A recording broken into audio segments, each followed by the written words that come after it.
Now in this section 7.2, let's understand more about email messages. We have already understood few things about email messages, but now something more. What is this email message? You know a lot. What are the disadvantages of? You know about advantages. A lot of advantages are there. We'll be talking about the advantages also. Okay, let us understand the advantages first. 1. Accessing message.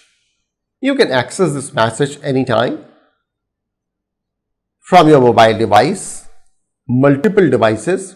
So you are 24/7 connected to this method. Then sending messages, obviously it's so easy to respond. And then third is scheduling messages. You can schedule your email to be sent to the recipient at a particular time. So these are the advantages of email messaging. These are the advantages. Okay, if these are the advantages, then what are the disadvantages? Let's understand the disadvantages. 1. Availability of alternatives. We have multiple methods to communicate. So email is not the only way, and in the case of email, we may use a lot of other technological advancements or tools.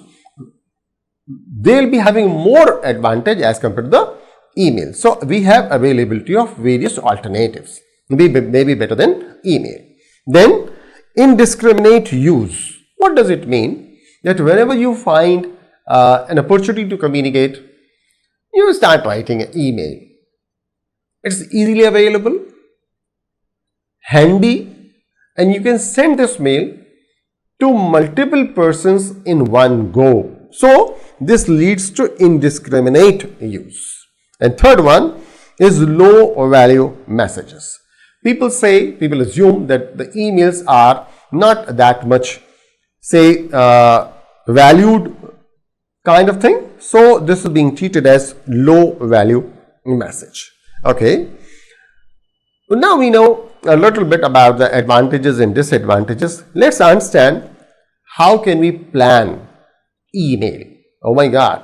We have understood 3-step process: planning, writing and completing.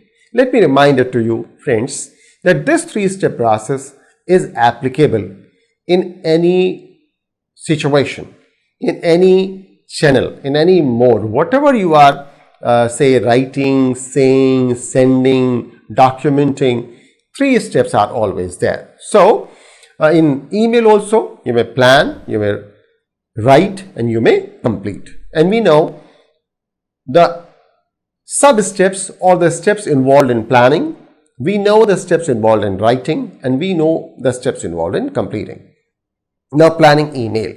Understand the purpose. You must know the purpose. You must know the policies of the company. What kind of communication is allowed on email?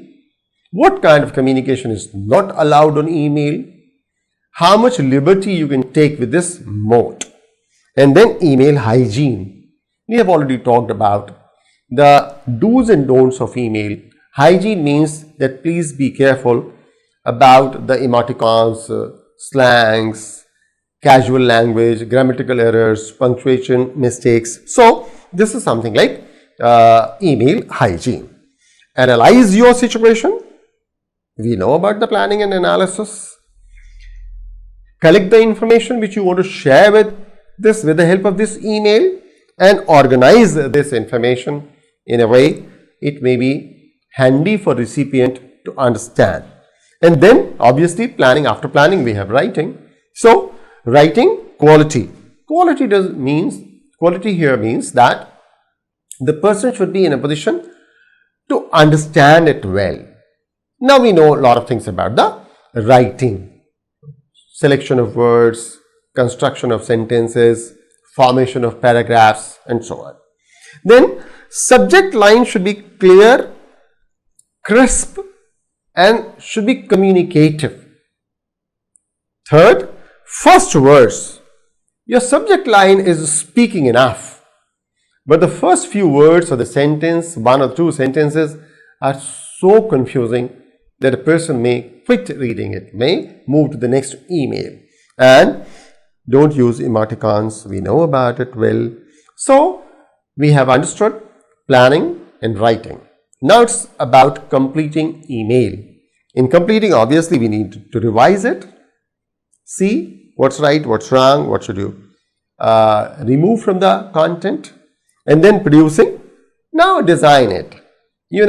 We have limited options but beautiful options to design this email as well. And then proofing. Oh, this is really very important. And then distributing is like sending. We have already understood that reply all kind of options should be avoided and it should be made as personal as possible.